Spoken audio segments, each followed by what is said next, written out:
Good morning, good afternoon, good evening, depending on where you're logging in from.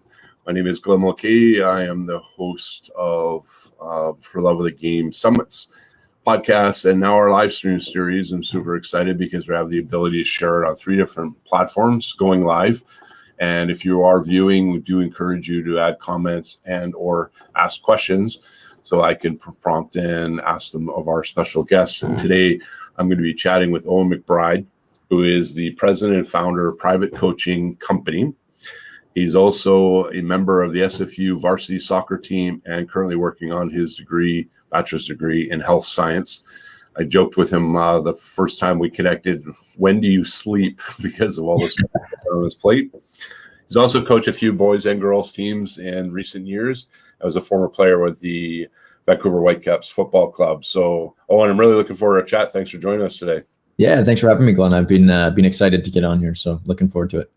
So the first question I've asked everybody, like I've been doing these interviews now for about 3 years, and just kind of give us some insight. Where did you grow up, and what did you play in your youth as a kid? Yeah, so I've born and raised in North Vancouver, here in BC, and I mean, I played as many sports as I could, especially in the early ages. I think my parents wanted to expose me to as much as possible and let me choose what I liked. So I mean, hockey, tried it, wasn't for me. I'm a soccer guy, so I've always liked ball sports. So soccer, a little bit of flag football, tackle football, basketball. But soccer and baseball were actually my 2 main sports until I was about 12, 13. And then I was, had to choose one and went with soccer. So ultimately that's kind of where I went. So you actually, the benefit of sampling a whole bunch of different sports to build the athleticism. So I'm just a precursor, because I know where you are now, but developing the physical literacy, how important it is for kids early on to sample as many sports as possible. Like, what were the benefits for you? Yeah, I mean, to be honest, it's that plays a huge part of where I am today and the success that I had in my athletic career. I think part of the reason that I'm doing what I'm doing today is to encourage that, because I was lucky that my parents, allowed me to sample and put me in the position to learn new skills and not just focus on one sport.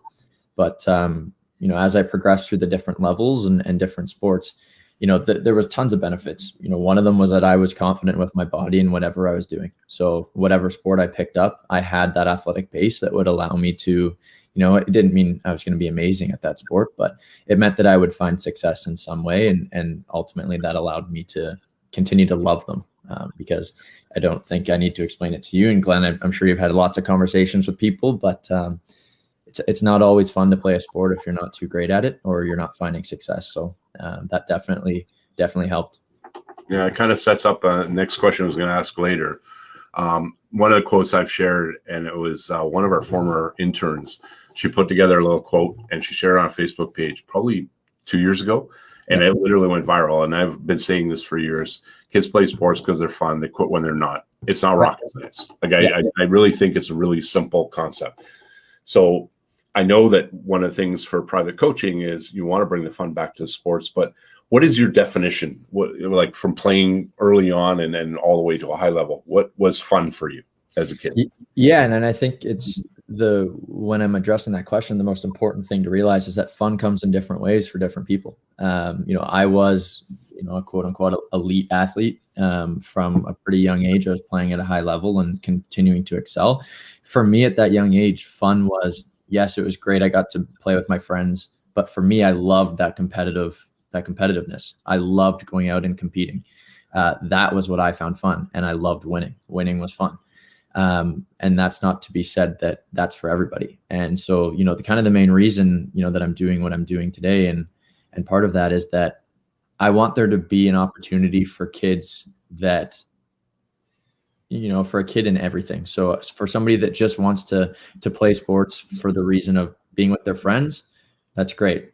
Then there's an opportunity there. If you're playing because you want to continue to progress and get better, that's great. That's your definition of fun. We want to be there for you too. So it's not just one continuum. It's it's a continuum. It's a sliding scale of what kids find fun. But at the end of the day, there needs to be opportunities for each one of those reasons. Yeah, and a lot of people think when you're promoting the fun concept that it lacks competition. Yeah. And for me, like you, I loved to compete, and there's nothing better than winning. It's difficult losing, but the winning at all costs, Matt Young, who I know you're doing some work with, the Cost of Winning documentary put together, and a lot of people piped in about that whole shift going back a decade, maybe a little before that, where the whole youth sports segment kind of went there. Yeah. Winning at all costs in lieu of recognizing what it really is all about, kids enjoying the game, et cetera, et cetera. So it's so refreshing to see that organizations are starting to thrive because they're bringing that back to the kids, which is kind of where you're going. Let's go back. Let's then circle to 12, 13. You said you had to make a choice between baseball and soccer. Why soccer over baseball? At the time, it was because I was better at soccer. I enjoyed soccer a lot. To be honest, I loved both of those sports. And if I had, if I could do it over again, I would have, instead of going into the highest level for one, I would have played at a little bit lower for both and allowed myself to play them both until I was 16, 17. But it came down to I was excelling a little bit more in soccer. But looking back at it now, I actually think I would have gone for baseball and the success, which is, it's always a little bit ironic to look back at it now, but and it's, we've talked about it on the summit, the previous one that I was on, is kids are being forced to choose at a earlier and earlier age. And, before it would have been, we've had that conversation with Matt. He was 17, 18, 19 before he had to choose a sport, or he played multiple sports in university, but now it's very different. Organizations demand a lot more time out of you and more, you're training 5-6 days a week with lots of these organizations. There's just no time to go and play another thing. So that's kind of it for me, but I wish I had been able to play them both. So your hand was forced basically by the organizations. Was it by chance? Were your parents supportive of that when it happened, or was it kind of a necessary evil for you to go down that path? You know what? I don't have enough good things to say about my parents in terms of how they supported me through the process, and whether it meant that I was going down the elite pathway, or, when I left the Whitecaps program because I wanted to do something else, I had that support there. It was one of those things where I just looked at it and at the time that felt like the right decision.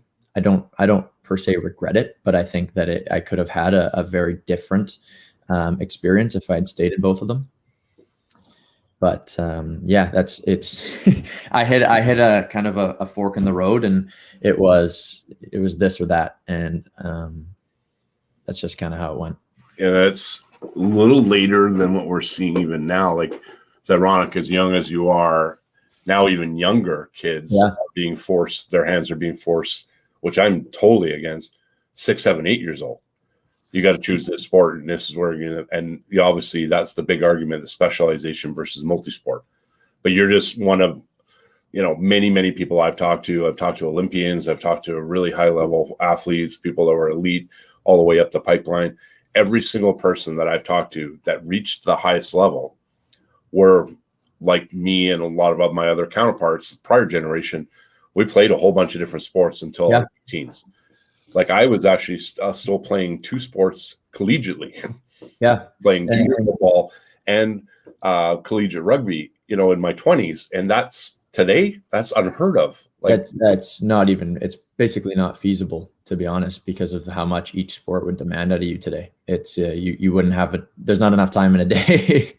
Yeah, but the irony is, and I haven't seen the most recent NFL stats, but I know for the last 5 years, first-round draft picks from the NFL to either just at or just above 90% multi-sport athletes until they finish high school. Yeah, and then some of them even played multi-sport. Like, if you think now, a lot of the football players back and what have you, they were multi-sport all the way through the pipeline, even going into college. Yeah.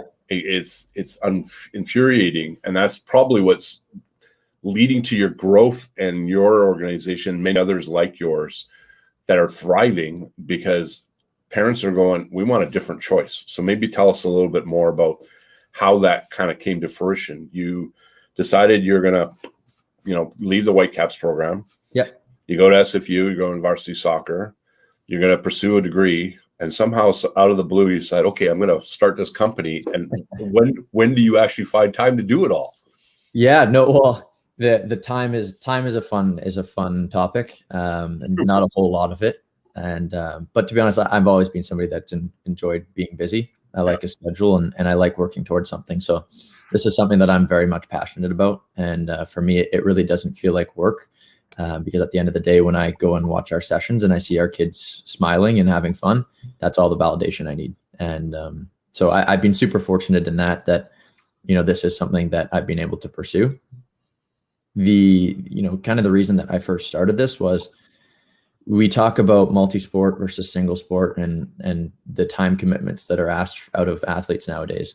A big part of that is longevity, and something that, I'm sure you're more than familiar with, and maybe a lot of the viewers here are or aren't, but when you're playing one sport 6-7 days a week for multiple years, in my case 12-13 years, you start to burn out in ways that you never really expected, both mentally. Maybe you're not looking forward to going to practice as much as you used to. Doesn't mean you don't like it, but you can start to see that there's a gradual little wear down there. Physically, I was in and out of physio once a week because I was playing one sport, working one muscle group, and that plays a huge toll on you, both mentally and physically, when you're always injured. And then the last bit was, in terms of being in certain environments, you get to the Whitecaps program, you're at the highest level, arguably the highest level you can be at here in Canada. And there's a lot of pressure on you. There's, you're no longer playing for fun. It's a business at that point. Everybody's there to get to the next level. And I'm the first to say that I'm not against elite sports. There's a place for that, for everybody, for kids that are genuinely there to, make it to the next level and be the best that they can be. There's nothing wrong with an elite sport environment. I just think it doesn't need to start so early, which is part of the reason why I started Private Coaching Co. was, I was looking around in our locker room in the Whitecaps program and other programs, and just more and more kids were dropping out. And these were really talented kids. These were kids that, were some of the best in our age group across Canada, across BC. And they were just quitting, done, hanging up their boots and done with sports. And I was looking at that, and that didn't seem right to me. Especially, it's just wasted talent at that point. These kids had so much potential, and were great players. So I kind of looked at that and just started to assess the reasons for it. And I just wanted to create a program that would allow kids to continue to sample and work on other skills and different components of their game, whether it be one game or multiple sports, in kind of an environment that's focused on fun. And that doesn't mean, it's like you said, a lot of people hear the word fun and they assume that there's no competition or that the development is going to lag. But that's not the case. We want these kids to work hard and develop and be challenged each and every day. But we want to do it in a way that, at the end of the day, they can get back in their car and go, that was an absolute blast, and I want to do it again. And that's what it's all about. Because if we can keep kids developing and engaged in sport, then they'll continue to play past the ages of 13, 14, 15. And hopefully that leads to a little bit more of an active lifestyle going forward as they come into adulthood, right? Yeah, I mean, you were sharing just before we jumped on this how you and your buddies went and played a pickup game. Yeah. When BC announced that you could go play outdoors again. Yeah. I'm sure it was pretty competitive. Oh, we were Right. it was all built up. We were ready to go. And like whenever I played anything that was non-organized, it was probably more competitive than the organized sports we ever played, because it was all about the bragging rights. Oh yeah. Right? Whether it was rugby or football or baseball or hockey, whatever the case may be, pick up. It's like, okay, giddy up, let's go. Right. And that's the fun component that's missing. But the other part of the fun or the lack of fun is, and you'd probably be able to relate to this, is too much structure and too much of a demand on time, both on the player and on the family. Agree? Yeah, no, I do agree. And I think it's something that, it always goes back to kind of my experiences, and I always like to relate to those. But it's, when you're asking a lot of families here, especially where I live, they have multiple kids. You're asking multiple kids to commit to 4, 5, 6 days a week in different spots at different places. It can put a lot of strain on families and the kids, because, when you're playing sports 6, 7 days a week and that's all you're doing, there's a fine line between a perfect amount and too much. And when you start to sacrifice other elements in your life, and those start to, you're not getting enough social interaction with perhaps your friends, or you're not getting time to just relax and rest and do that, you pay for it at a later age. And that's what I'm seeing is I'm getting so many 7 and 8 and 9 and 10-year-old kids coming in, and they're just stressed. Everything needs to be the best that they possibly can. They're scared to fail. Their first reaction when anything goes wrong or they do anything is to look at their parents for approval. And it just drives me nuts. The reason that we're doing this is just so that kids can come and stress-free, make mistakes. We encourage you to mess up. Nobody cares. Come and have fun, and continue to work on your game. And to be honest, we're not a high performance program. I actually advertise that I'm not interested in creating elite athletes or getting kids per se to the next level. But what we have realized is that does happen when they're training in the right techniques. So a lot of our kids that have worked with us for a couple of years, I was doing my own thing before Private Coaching Co., and it's just kind of elevated. But a lot of those kids did make it to the next levels, but they did so training in a way that they loved and avoiding burnout. Let's talk a little bit about the injuries you were starting to see with the specialization, because 13, 14, one is the big dropout rate, right? Yeah.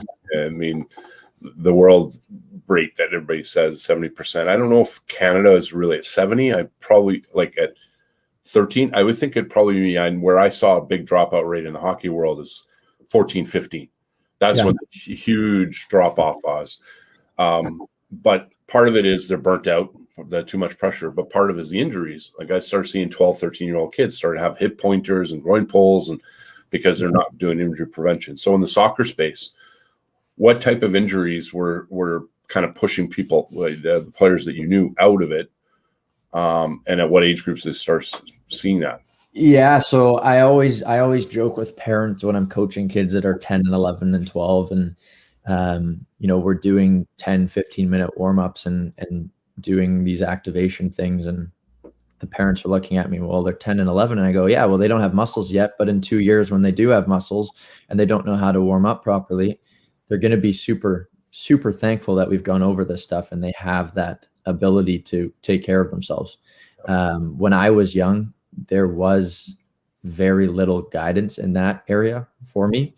I was a kid that would go to the field and start playing with my buddies, and we'd do a warm up that we thought would warm us up. And all of a sudden, I don't know why my hamstring hurts. And all of a sudden I'm in physio. When we're dealing with kids in, between 13 and 15, they're going through growth spurts, which means that, their bones are growing faster than their muscles. And so things are tight and things are at risk of injury. And, they're also, with that comes weakness. A lot of kids, when they're growing and they're only playing one sport, if they're only working one muscle group, you can start to be dependent on those major muscle groups and all the little things like your hip flexors. That was a huge one for me. My hip flexors and my glutes were so weak that all of a sudden it was like, it's all connected. My hamstrings, everything would start to go. And it got to the point where I was no longer going to practice going like, oh my gosh, I'm so excited to play. It was, I hope I don't get injured today, which sucks. And so, that's another reason why we're doing this, is just to teach kids the healthy habits. I wish I knew how to properly warm up at a younger age. You start to learn it as you get into the elite environment, but sometimes that can be a little bit too late. We've used the word elite a lot, and I just got to give an analogy. You may not be familiar with this guy named Wayne Goldsmith, and he's on the other side of the pond in Australia. He does amazing work, kind of in our same space. And I remember watching a presentation that he did for parents, and he says, there is no such thing as the word elite for a 6, 8, 9, 10, 11 years old. It's not part of my vocabulary. Please remove it from yours. I always give him credit for that because it's his quote. I thought it was brilliant. I think elite is the most overused word early on. And like you were at, the Whitecaps, you could consider that elite. Yeah. But a 6, 7, 8, 9-year-old kid, I'm sorry, that word elite, and like the hockey program saying elite AAA or soccer that's saying, elite. I'm like, that's such a misused word. And I think the only reason that word is being used to the extent it's being is to attract the parents to pay the big bucks for the kids in the programs. Agree or disagree?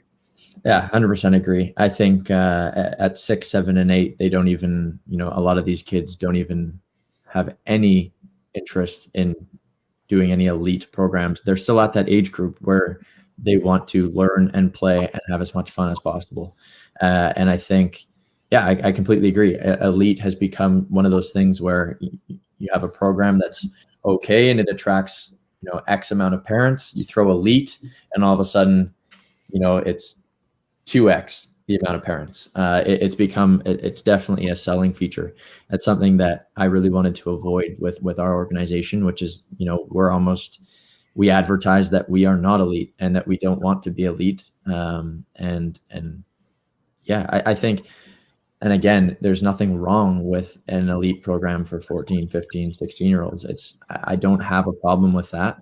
I just think we need to give kids the opportunity to experiment and learn about themselves and their bodies at younger ages and then it's up to them.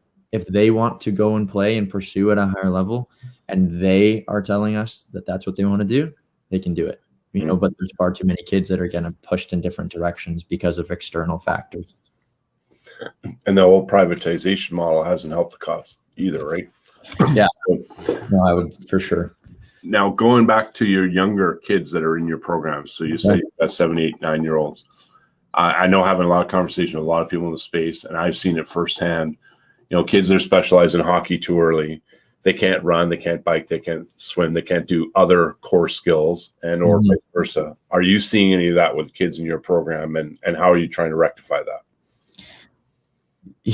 Yeah, that's for sure. I mean, that question has a lot of little touch points on there. I would say that that again is another reason why, and another deciding factor of doing what we're doing, is because when I used to do, I would do one-on-one soccer sessions on the weekend during my high school years, just because I didn't have time to work. I would run those sessions, and I was working with kids that were, in kind of the higher levels, and they were great when they were doing the technical stuff, and then you would get them to do some physical things, and you'd realize that, they were not running properly. Their technique was off. They couldn't do a 2-foot jump and land in a safe way. So you start to realize those things. And then I kind of took a step back and said, okay, we need to change that. And I think that's, sport is going to start heading in that direction. It is something that I think organizations are becoming more and more aware of, especially at the grassroots level of, the single, and I would argue that the single greatest thing that we can do to prepare young kids is to allow them to build an athletic base, one that will allow them to participate in any sport as they begin to grow. And the reason being for that too is, I was a soccer guy. I burnt out of soccer at 17, 18. And luckily I've that passion has come back with SFU. I really enjoy being there, but I was lucky enough that if I had quit soccer, I had the athletic base to go and play another sport that I was interested in. But for a lot of kids, when they focus on just hockey at 8 years old and they burn out of hockey at 15, they may not have the ability to go and play another sport, which means that we've now lost a lifelong athlete. Yeah. And then I've talked to, the early specialization kind of evolved. A lot of people think it's Tiger Woods, but it was really the European most. So that's how far back it goes. But it really exploded with Tiger Woods' era, right? Yeah. And then when David Epstein wrote the book Range, it was a game changer. Did the analogy of Roger Federer. And there was actually somebody we're having dialogue with that actually coaches Roger Federer for one of our mental fitness events. We're like, we really want to get involved versus Tiger. And if you look at what happened from the injury standpoint, like let's put everything else aside, and even the most recent accident that he had, but he was just rushing to go help, a couple players learn how to golf. Yeah. 10 years of his life of injuries after the 10 years that he had a great run. Yeah. And a lot of those injuries was because of his golf swing going through, part of his body. So left hamstring, left knee, the lower back. And at one point, he had that last fusion surgery. When he won the Tour Championship, it was surreal. Yeah. But he was only doing it so he could walk again pain-free. Mm-hmm. And there's so many athletes that get to that level because they just did the overuse. So I'm exciting to see that there's organizations that are cluing into it. and at a young age recognize the importance. So let's just kind of talk what type of programming are you offering? Where are you offering it? And it's going to give some insight for people to kind of explore it further. Yeah. So, Private Coaching Co. was started, about 6 months ago. And we've since then, we've started to have a pretty big presence here in North Van right now. But obviously my goal and my big goal is to help millions of kids around the world fall in love with sports. So this is not something that I want to stay in North Van. This is something that I'm quickly looking to expand and start running these programs all over the place. What these programs entail and what they are, we've taken a different approach than a lot of other organizations. In order for us to have the most fun as possible and create a memorable experience for these young kids, we believe that they need to have somebody that they connect with on a different level as a coach. We talk about dynamics and the certain dynamics that a player and a coach has. I recognized from a really early age that a coach can make or break a kid. They can really pass off some valuable information. They can boost confidence, and on the flip side, it can go the other way. So I want every kid to come into my organization and not just be looking forward to playing that sport, but I can't wait to work with Coach Owen, or I can't wait to work with Coach Sophie. So all of our coaches are kind of varsity athletes. So people that have been through experiences like me, played at highest levels, and now they want to give back to their community and help inspire the next generation. So we've kind of created an ecosystem that's allowed young kids to learn from young coaches and give them a role model, somebody that they can look up to and want to be like. And so it's very cool like that. All of our sessions are between 1 and 5 players. So we have 1-on-1, 2-on-1, all the way up to 5-on-1. And these sessions, we have general fitness sessions, which are more focused on strictly fundamental movement skills and making sure that kids are, mechanics and learning the basics. We also have more sports specific sessions. We have some kids come in for soccer sessions, and in that soccer session, we're still focused on ensuring that they're moving properly and learning the basics, but we're mixing in a soccer ball to keep it fun. So, it's really not and I think I've said this to you in the past, we're not reinventing the wheel. It's not a crazy out of this world concept. It's something that is just, it's really simple, really. It's basic, but it's something that if done properly can really have a huge effect on young kids. And the mentorship model is huge, getting younger coaches. And also, I know you got a great ecosystem and behind the scenes is helping with the coaches and the whole mindset of the physical literacy, fundamental movement skills. There are not many organizations on the private side that are really going down that pathway to ensure that their coaches are very well trained right out of the gate. Mm-hmm. And then if you look at a lot of grassroots sports organizations, they're relying heavily on mom and dad, which is a space that I really live in, is to help them, ramp up their coaching skills sooner than later.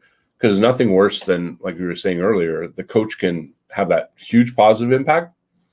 But I think a lot of kids that are pulling out of sports over competition, coaches can have that negative impact. Mm-hmm. And the words that they say could literally push a kid out of sport for good. And my tagline with Parent Sports is, don't be a kid's last coach, right? Yeah, there's nothing worse we use that one too. Yeah. You don't want a kid to be a last coach, and to make sure that those kids stay active way beyond 13 years old.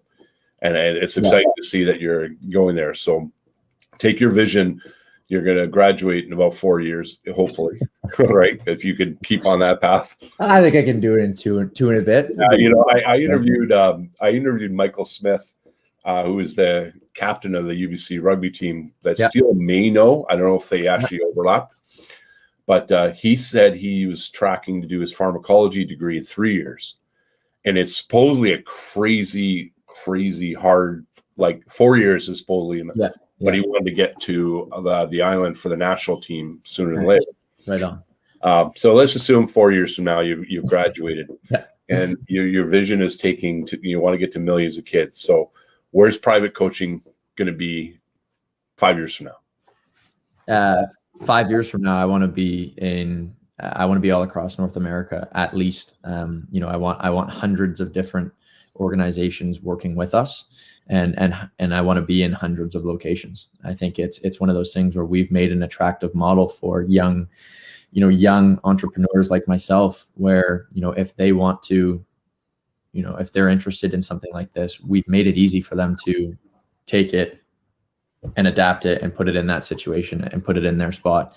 We're not tied to a brick and mortar location. It's something that's awesome about us. We're mobile. We can run sessions in your house, and we can run sessions at the local fields. So from the accessibility standpoint, it's something that I'm really proud of and excited to see what happens. I know that we are right now in the middle of gearing up for kind of our next move, and I'm sure I'll keep you in the loop with what happens there, but I'm very excited for that. And I think we're, going to push as hard as we can to make that goal happen. Yeah, I'd be nothing better than to see a startup 5 years from now revolutionizing the industry, much like Matt did with Innovative Fitness, completely revamped programming, particularly because I think we're coming out of a challenging time the last 15 months. We shared just before we got on this, the BC government has announced we're finally going to get, hopefully, to some sense of normalcy. I'm so looking forward to September 7th, because if that truly is the date and we get the vaccinations, that the youth sports could be better. So we've gone through this, and you started it up crazily enough right in the midst of COVID. And the demand was huge. Demand is probably still even going to be significant. Give me your insight, what you foresee with the impact of what you're doing, what the better normal could be in youth sports versus what it was before COVID. Yeah, I think, we've talked about this with multiple different organizations and people. This is, as much as COVID has been an awful situation and has had a pretty negative impact on a lot of people, I think it can also be used as a really good point where we can kind of start fresh. And a lot of organizations can start to point in the right direction and really make some changes towards, or make some strides toward some, big positive changes. I think that, we've seen a lot of teens, especially, that are really struggling with, mental health, physical health right now, with the lack of physical activity that's around, the lack of organizations that are participating in sports right now. And obviously with no contact, it's definitely been tough. I think, this organization has the potential to make a big change on, what it looks like at young ages and what child development looks like. I want to be the industry leader in developing young kids and kind of paving the way for other organizations to continue to get better. And, we've talked about this in our meetings, is at the end of the day, if we create this organization and we make 10 other organizations way better, we're achieving what we've set out to do. It's not something that, we recognize that there's lots of room for different organization. There's tons of kids out there, and everybody ultimately has the intentions of doing great things. And I think we want to work together with other organizations and start to make those strides towards doing so. Yeah, I think you're on great footing out of the gate, great support system, and great vision. I mean, it would be unbelievable if I could say, yeah, I talked to Owen 5 years ago, and he's got 1 million kids in the pipeline that are following and doing great things. So I haven't seen any questions or comments pop into the feed, but maybe I'll just leave one last question in terms of, if you were to give advice to the parents, based on, you went through the pipeline, at 13, you had to make a decision because of the pressure you got from the organizations. Your parents were not the ones that pushed that. It was the organization that said, hey, and if you really want to get to this level, you got to now make the commitment. Parents that have 5, 6, 7-year-old kids right now, and they're getting pressured by the organizations to go down this path, what would you say to them? I think there's two sides to that. And one is, I would love to say that it's simple. It's really not a simple answer, because it's, sports has been, we've headed towards this direction for a number of years, and it's got to this point where now we look at it and go, okay, now things need to change. And, I used to always say that the best thing that a parent can do is simply put their children in the driver's seat and allow them to make their decisions. And I think that is right in an aspect. I think if a kid shows interest in playing a certain sport, let them play that sport. If you have a dream of your son's going to be a pro hockey player and he goes towards a soccer ball, let him go towards that soccer ball. If he goes towards that soccer ball and instead of using his hands or his feet, he uses his hands, let him do that. Anything that kids are doing that gets them active, or anything that moves their body in ways that they're not going to do when sitting on the couch playing Xbox, is the best thing for them. And it's what I say to my coaches is, and it sounds funny, they always laugh, but us in our organization and all of the sports organizations, we're competing against PlayStations and Xboxes. We need to make it more fun so that these kids look at it and go, okay, I want to be an athlete and I want to continue to play sports. So I would say, one aspect is allow the kids to make the decisions. And if they express interest in them, allow them to explore. And unstructured versus structured, it doesn't really matter, but allow them to play. And the other thing I would say from a more parent standpoint is, you need to make sure that you're educated and doing everything that you can to put your kids in the best spot that they can. And I think we can all agree that every parent has the intention of doing the greatest thing that they can for their kids and allowing them to flourish. And for example, a parent might be able to look at a program and go, well, they're asking 6 days a week from my 8-year-old kid. Maybe that's not the right decision now. And you need to think about those other things. So, it's no right or wrong. There's no right or wrong way to do things. But I think as long as we're focused on creating positive experiences for kids, then the positivity and everything else will come. Yeah, I think it's a great nugget. And I'm just going to tag on one last thing before we wrap up. The whole, because you said your coaches are laughing, saying your competition is a Xbox and PlayStation, right? Which it truly is. It is. This generation of kids are digital. It's the Generation Z, past the millennials. My generation there was no internet before this, right? There was no, and I mean, I was joking with my son yesterday. Yeah, I remember when Atari came out, like, just, not wanting to age myself, but that evolution to how lifelike the video games are now, just tagging on to the esports segment. The explosion of esports over the last 3 or 4 years is now $1 billion industry. Gamers are making, on average, $1 million a year because of endorsements. Yeah. There was an event, the Dota 2 event that was at Rogers, I think last year or 2 years ago, because it came a blur because COVID was in the middle. Yeah. I think the prize money was like $30 million.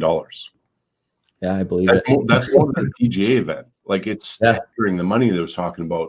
And one of the guys I interviewed for one of our summits, he was actually coaching Jerry Jones' esports team in Texas. Oh, wow. Said you would not believe the money. And they're all staying in this one house.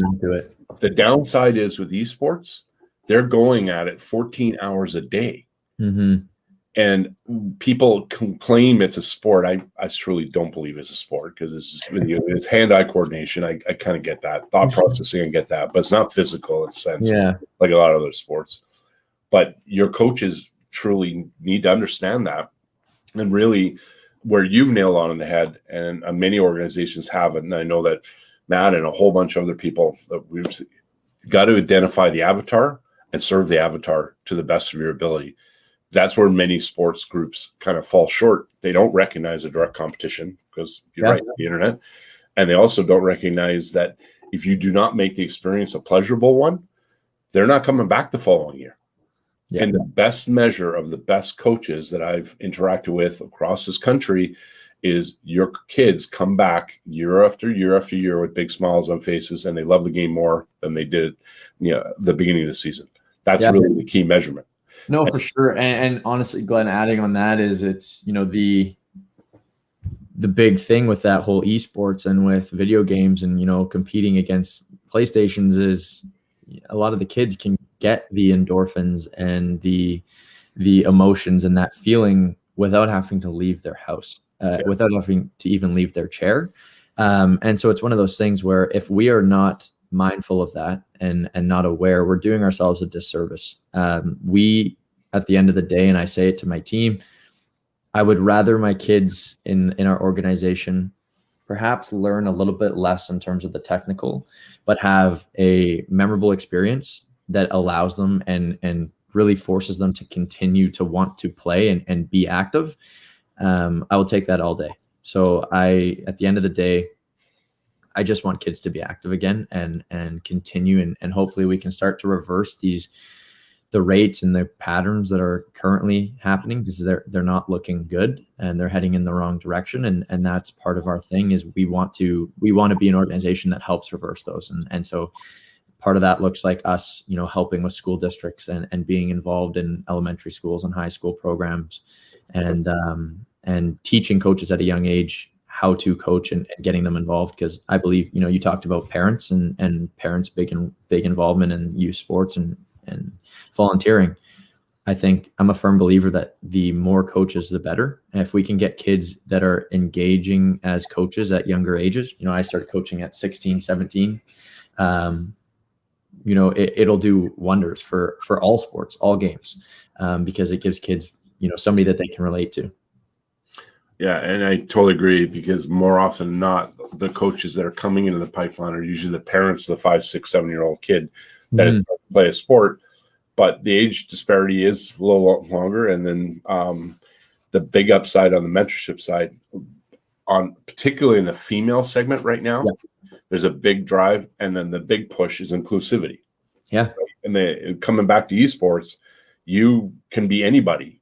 It doesn't matter your orientation, your culture, whatever the case may be. As long as you can play, you can play. And that's really what youth sports and community and recreation, all those different programs need to recognize, make it fully inclusive, and also make it affordable. Affordability has just gone crazy. I imagine your parents as you continue to go up the pipeline, it was a pretty big dollar, right? So, yeah, no, for sure. Yeah. And I mean, that's something that we're trying to do too. It's something that obviously as a business, it's a double-edged sword. There's, if I could do what I wanted to do, it would be, kids wouldn't be paying for these sessions, and I'd be offering it to millions and millions of kids for free. But obviously that's not something that you just can't do that. At the end of the day, we have to run a business, but it's something that we are really trying to do is make it as inclusive and affordable for kids as possible. So, things like our summer clinics that we've just announced and stuff like that is, it's an option that allows kids to, see what we're doing, experience our training style, because it is very different than other organizations, without parents, digging a hole in their pocket. So that's something that's very important to me. Okay, well, just to wrap up, we've put down on the ticker tape down below all your contact information, so I'm pretty sure you can see it. Make sure we've got it all right. So Twitter, Instagram, Facebook, website, and just plant the seed. You kind of ended it. Upcoming programs you've got coming up, explain how people can, and are there spots available, when the time are, and stuff like that. So if people are watching this, and when you share it out, where are they and what can they do? I think super exciting opportunity that we've just launched, and I just mentioned, is our summer clinics. It's something that I've been looking forward to doing for a while. So, ages 6 to 18, we're gonna have different age groups. An 8-week clinic focused on different things each week and the different fundamental movements. The slots are filling up rather quickly, which I'm happy about. But we want to be able to offer it to as many kids as possible. So. You can find the information at our website, which is down below, www.privatecoachingco.com. And then, I always encourage anybody has questions, or anybody would like to reach out and discuss any of this to reach out to me, because, I'm usually running these accounts. So you send a message and I'll get back to you. Okay. So how do people reach out to you if they want to connect with you directly? Say somebody in Toronto wants to run programming and you want to grow. So how do they get a hold of you? Yeah, Owen at privatecoachingco.com. You can shoot me an email and I'll be back to you right away. Perfect. We're always looking for new ideas and new ways to reach our goals. So yeah, and as continue to build your network, and you've got a good base already, I'm pretty sure that you're gonna see great things happen, and hopefully you'll be able to get that done as well as everything else you got on your plate. and be able to get a little bit of sleep. So yeah, I'll sleep when I'm a little bit older, but for now I'm loving this. So I'm excited for the future. Awesome. So I enjoyed our chat, and we'll get you copies and links, and you can keep plugging away, and we'll look forward to following where you're going. And I highly encourage those of you that have watched this or see it later on the Facebook feed, definitely connect and just get some valuable insight of what they're doing differently, because what they're doing is taking it to a level that I think has been needed for a very long time. And we definitely are nailing on the head at such a young age, understanding the avatar, the value proposition, and just bringing the fun back to the kids, because that's really what it's all about. Thanks, Owen. It was great chatting with you. Thank you for having me, Glenn. I appreciate it.